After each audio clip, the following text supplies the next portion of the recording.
வணக்கம் நண்பர்களே! இந்த வீடியோல எத பத்தி பார்க்க போறோம் அப்படின்னு சொல்லிட்டு பார்த்தீங்கன்னா, சூப்பர் ஸ்டார் ரஜினிகாந்த் அவர்கள் ஜெயிலர் படத்தினுடைய மிக பிரம்மாண்டமான ஒரு வெற்றிக்கு பிறகு ஏன்னு சொல்லிட்டு பார்த்தீங்கன்னா, தமிழ் சினிமாவுடைய அதிகபட்சமான வசூல இந்த படம் தான் குவிச்சிருக்குது. இந்த படம் தான் நம்பர் 1 இருக்குது. இந்த நிலையில இந்த படத்துக்கு அடுத்ததா ரஜினிகாந்துடைய மூத்த மகள் ஐஸ்வர்யா ரஜினிகாந்த் அவருடைய இயக்கத்தில லால் சலாம் அப்படின்ற ஒரு படத்தில நடிச்சு, அந்த படமும் போன வருஷம் ரிலீஸ் ஆச்சு.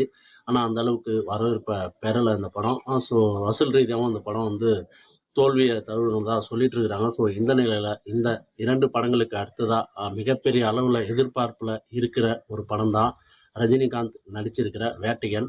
டிஜே ஞானவேல் டைரக்ஷன் பண்ணியிருக்கிற இந்த படத்துக்கு அனிருத் இசையமைச்சிருக்கிறாரு. இந்த படத்த லைக்கா புரொடக்ஷன்ஸ் வந்து தயாரிச்சிருக்கிறாங்க. ஜெய்பீம் படத்த இயக்குன டிஜே ஞானவேல் இந்த படத்த இயக்கியிருக்கிறதால, இந்த படத்துக்கு மிகப்பெரிய அளவுல எதிர்பார்ப்பு இருக்கு. கன்டென்ட் ரீதியாவும் இந்த படத்துக்கு மிகப்பெரிய அளவுல இந்த படம் கன்டென்ட்டா ரொம்ப பேசப்படும். டிஜே ஞானவேல் ஜெய்பீம் அப்படின்னு ஒரு படத்த டைரக்ஷன் பண்ணாரு. சூர்யா நடிச்சிருந்த இந்த படம் ஒரு ட்ரைபல் கதை. ஸோ அதுக்கு நீதி வாங்கி தந்த ஒரு சந்துரு அவருடைய வாழ்க்கை வரலாற்றை மிக்ஸ் பண்ணி இந்த படத்தை எடுத்திருந்தாரு. இந்த படத்துக்கு மிகப்பெரிய அளவுல ஓடிடில ஒரு ரெகக்னேஷன் கிடைச்சதால, டிஜே ஞானவேல் அவர் வந்து மிகவும் எதிர்பார்க்கப்படுற ஒரு டைரக்டரா இப்போ பார்க்கப்படுறாரு. அதனால அவரு டைரக்ஷன் பண்ணியிருக்கிற இந்த ஒரு படத்துக்கும், அதாவது வேட்டையன் படத்துக்கும் அதிகமான ஒரு எதிர்பார்ப்பு இருக்கு. கன்டென்ட்டாவும் இந்த படத்த டச் பண்ண முடியாது. அதேபோல கேஸ்ட் இதுல யாரெல்லாம் நடிச்சிருக்கிறாங்க அப்படின்னு சொல்லிட்டு பார்க்கும்போது, அமிதாப் பச்சன், அதுக்கப்புறம் பார்த்தீங்கன்னா, தெலுங்குல ராணா, மலையாளத்தில பகத் பாசில் அப்படின்னு சொல்லி மிகப்பெரிய பேன் இண்டியா நட்சத்திரங்களே இந்த படத்தில் நடிச்சிருக்கிறாங்க.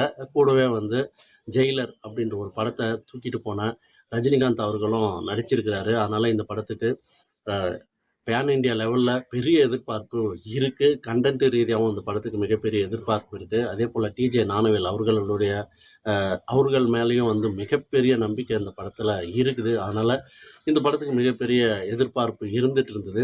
ஏற்கனவே இந்த படம் அக்டோபர் மாதம் வரும்னு சொல்லிட்டு அறிவிச்சிருந்தாங்க லைக்கா. அதுக்கப்புறம் பார்த்தீங்கன்னா எந்த ஒரு பேச்சும் இல்லை. ஸோ அதனால் வந்து இடையில வந்து சூர்யா நடித்த கங்குவா படம் இதுவும் வந்து மிகப்பெரிய ஒரு எதிர்பார்ப்பில் இருக்குது. 450 கோடி பட்ஜெட். அதுக்கப்புறம் சூர்யா அவர்களுடைய மிகப்பெரிய ஒரு வரலாற்று படம். அது மட்டும் இல்லாமல் சிறுத்தை சிவா அண்ணாத்த படத்துக்கு அடுத்ததாக மிக பிரம்மாண்டமாக இயக்கிட்டு இருக்கிற இந்த படத்துக்கும் கிட்டத்தட்ட 3 ஆர் 4 இயர்ஸ் ஆயிடுச்சு. ஸோ இந்த படமும் மிகப்பெரிய அளவில் எதிர்பார்ப்பில் இருந்துட்டு இருக்குது. இடையில கூட இந்த படத்துடைய ட்ரெய்லர் ரிலீஸ் ஆகி ரசிகர்களை வெகுவா கொண்டாட வச்சது அப்படின்னு சொல்லிட்டு சொல்லலாம். இந்த ஒரு ட்ரெய்லரும் கிட்டத்தட்ட அதிகமான மில்லியன் வியூஸை தாண்டி போயிட்டு இருக்குது. இந்த படத்தில் சூர்யா, ஹிந்தி நடிகர் பாபி தியோல், அதுக்கப்புறம் திஷா பதானி இவங்கெல்லாம் வந்து நடிச்சிருக்கிறாங்க. மிகப்பெரிய பிரம்மாண்டத்தை ஏற்படுத்தியிருக்கிற இந்த ஒரு ட்ரெய்லர் பார்க்கும்போது பாகுபலி மாதிரி இருக்கு. நிறைய பேர் விமர்சனம் பண்ணாலும் நிறைய பேர் வந்து இது வேற லெவலான ஒரு ட்ரெய்லராக இருக்குது. மிகப்பெரிய ஒரு ட்ரீட்டாக இருக்கும். தமிழ் சினிமாவில் 1000 கோடியை தொடப்போகிற முதல் படம் இதுதான் அப்படின்ற தகவலின் அடிப்படையிலும் இந்த படத்தை வந்து புகழ்ந்து தள்ளிட்டு இருக்கிற நிலையில் இந்த படம் அக்டோபர் 10ஆம் தேதி ரிலீஸ் ஆகும்னு சொல்லிட்டு கொஞ்ச நாளைக்கு முன்னாடி ஸ்டுடியோ கிரீன் அவங்க வந்து அறிவிச்சாங்க. சரி இந்த படம் சோலோவாக ரிலீஸ் ஆனால் தான் இந்த ஒரு அமௌண்ட், அதாவது 1000 கோடியை எட்டும் அப்படின்ற நிலையில் இப்போ திடீர்னு பார்த்தீங்கன்னா 2 நாளைக்கு முன்னாடி இப்போ வேட்டையின் படமும், அதாவது நேற்று வேட்டையின் படமும் அதே அக்டோபர் 10ஆம் தேதி ரிலீஸ் ஆகும்னு சொல்லிட்டு இப்போ அறிவிச்சதுனால 2 படமும் கிளாஸ் ஆக போகுதுன்னு சொல்லிட்டு ரஜினி ரசிகர்கள் ஒரு பக்கம் சூர்யா ரசிகர்களையும், சூர்யா ரசிகர்கள் ஒரு பக்கம் ரஜினியையும் சூர்யாவையும் மாற்றி மாற்றி மாற்றி கலாச்சி தள்ளிட்டு வராங்க. ரொம்ப அண்டர் கிரவுண்டாக இறங்கி ரஜினியை அவருடைய ஏஜ் மற்றும் அவருடைய அனுபவம், அப்புறம் அவர் இதுவரைக்கும் பெற்ற வெற்றிகள், அவருடைய எல்லாத்தையும் வந்து போட்டு தள்ளி ஒரு மாதிரி ரொம்ப கீழ்த்தரமாக பண்ணிகிட்ருக்காங்க. அதே போல் சூர்யா அவருடைய சூர்யா பற்றியும், அவருடைய கரியர் பற்றியும், அவருடைய நடிப்பு பற்றியும் இந்த பக்கம் பார்த்தீங்கன்னா ரஜினிகாந்த் ரசிகர்கள் வேறு மாதிரி பண்ணிகிட்ருக்குறாங்க. ஸோ இந்த பக்கம் கொஞ்சம் பேர் அடிஷ்னலாக வேறு ரசிகர்களும், அதே போல் சூர்யா சைடு கொஞ்சம் பேர் வேறு ரசிகர்களும் சேர்ந்து வேறு லெவலாக செஞ்சிட்ருக்குறாங்க 2 நடிகர்களையும். ஸோ இந்த லெவலில் இது போயிட்டுருக்குது. ஏற்கனவே பார்த்தீங்கன்னா ஒரு இன்டர்வியூவில் கங்குவா படத்துடைய தயாரிப்பாளரான ஸ்டுடியோ கிரீன் கே.இ. ஞானவேல் ராஜா சார் வந்து ரஜினிகாந்துடைய படம் அந்த டேட்டில் வரலன்றதால தான் நாங்கள் அந்த டேட்டை வந்து பிளாக் பண்ணோம். அன்றைக்கி வந்து ரிலீஸ் பண்ண போகிறத அறிவிச்சிருக்கிறோம். ரஜினிகாந்த் சாரை வந்து நான் என்னுடைய பிறந்தநாளுக்கு கூட கோயிலுக்கு போக மாட்டேன். ரஜினிகாந்த் சாருடைய பிறந்தநாள் அன்றைக்கி நான் முதல்ல கோயிலுக்கு போயிட்டு அவருக்காக வேண்டிட்டு வருவேன். ஸோ அது போலலாம் நிறைய விஷயங்களை ஷேர் பண்ணார். அதனால் அவர் கூட கிளாஸ் நான் எப்பவுமே வரமாட்டேன் அப்படின்ற மாதிரி அவர் சொல்லியிருந்தார்.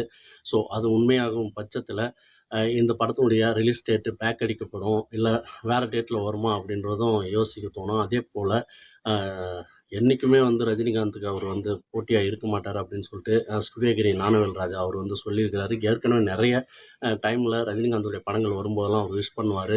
நல்லா இருக்குன்னு சொல்லிட்டு அவர் வந்து கமெண்ட்லாம் போட்டுட்டு இருப்பாரு, பாராட்டுவாரு. ஸோ இந்த நிலையில அவர் வந்து கிளாஸா இருக்க மாட்டாரு. ஏற்கனவே இவங்க வந்து பேசி வச்சுக்கிட்டாங்களா அப்படின்றதும் தெரியல. ஏன்னு சொல்லிட்டு பார்த்தீங்கன்னா, ஏதாவது இந்த கங்குவா படத்துடைய சில விஷயங்கள் இன்னும் முடியாமல் இருக்கா? இல்ல இன்னும் இந்த படத்துக்கு ஏகப்பட்ட எதிர்பார்ப்பு வந்ததால, ட்ரெய்லருக்கு அப்புறம் இன்னும் எதிர்பார்ப்பு, அதுக்கப்புறம் சில பிரச்சனைகள் வந்ததால இந்த படத்த இன்னும் மெருகேற்ற போறாங்களா? அதுக்குள்ளயே வந்து இவங்க வந்து பேக் அடிக்க போறாங்களா இந்த டேட்லருந்து? அதுக்கப்புறம் தான் லைக்கா முடிவு பண்ணி இந்த டேட்ட ரிலீஸ் பண்ணாங்களா? அப்படின்றதும் தெரியல.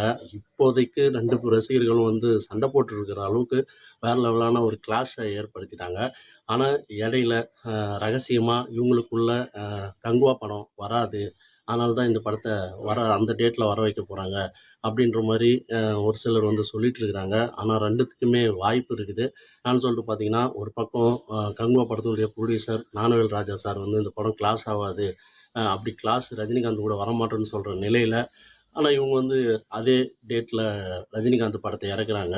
அப்படின்னா இவங்களுக்குள்ள வேற எதனா விஷயங்கள் நடந்திருக்குமா? அப்படின்றதும் தெரியல. அதே நேரத்தில 2 படங்களும் பெரிய படங்கள். ஸோ ஒரே டேட்ல ரிலீஸ் ஆனா நெறைய சிக்கல்கள வந்து பார்த்துட்டு இருக்காங்க. ஸோ எல்லாருக்கும் தியேட்டர் ரீதியா, அதுக்கப்புறம் பாதுகாப்பு குடுக்குற ரீதியா, ஸோ எல்லாத்துக்குமே வந்து தமிழ்நாடு ஃபுல்லா பெரிய ஒரு சிக்கல ஏற்படுத்தும். அதே நிலையில ஏற்கனவே பேட்ட விஸ்வாசம். ஸோ பொங்கல்ன்றதால அந்த ஒரு டைம் கூட தாங்குச்சு. இப்போ வந்து ம் ஒரு 50 ஏஜ் ஒரு நடிகருக்கு இருக்குதுன்னா, ஸோ அந்த நடிகர் வந்து உச்சத்தில இருப்பாங்க. ரஜினிகாந்துடைய 50 ஏஜ்ல அவரு படையப்பா ரேஞ்சுல இருந்தாரு.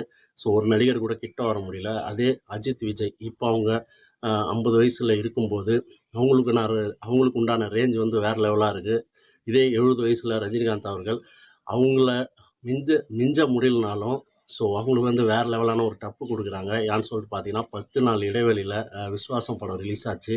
ஆனா, வேற லெவலான வசூல குவிக்க முடியாம, அது எப்படி பேட்ட படத்து கூட திணறுச்சு அப்படின்றத வந்து நம்ம பார்த்தோம் கண்கூடா. அதே போல தான் துணிவு, அதுக்கப்புறம் நம்ம அ விஜய் அவர்களுடைய வாரிசு 2 படங்களும் மோதிச்சு. ஸோ 2 படங்களையும் அ ஈக்குவல் ரசிகர்கள் இருந்ததால 2த்துக்கும் எவ்வளோ ஒரு ஃபைட் இருந்தது. ஸோ அதில ஒரு படி வாரிசு முன்னாடி போச்சுன்ற மாரி தகவல்லாம் சொல்லிட்டு இருக்கிறாங்க. ஸோ இந்த நிலையில ரஜினிகாந்த் அதேபோல சூர்யா இவங்க 2 பேருக்குமான இந்த 2 படங்களும் ஒரே டைம்ல அக்டோபர் 10ஆம் தேதி வருதுன்னா, ஸோ பெரிய ஹாலிடேலாம் அது இல்ல. ஆயுத பூஜை, சரஸ்வதி பூஜை. ஸோ அந்த ஒரு 2 நாள் தான். ஸோ மொத்தமா ஒரு 3 நாள் இல்ல 4 நாள் தான் கிடைக்கும். ஸோ இதில வந்து நிச்சயமா ஒரு படம் வந்து அடிபட்டுரும். இந்த பக்கம் பார்த்தீங்கன்னா கங்குவா. ஸோ அது வந்து ரொம்ப அதிகமான ஒரு பட்ஜெட் 450 கோடின்றது வேற லெவலான ஒரு பட்ஜெட். அந்த படம் வந்து சூர்யா அவர்களுக்கு எதற்கும் துணிந்தவன் படத்துக்கு அடுத்து தான் அந்த படம் வருது. இந்த படம் மிகப்பெரிய வெற்றி அடைஞ்சாகணும். ஒரு பக்கம் வந்து சூர்யா ரசிகர்கள் எல்லாத்தையும் தாண்டி போயிட்டு பாகுபலிய விட வேற மாரி இருக்கு.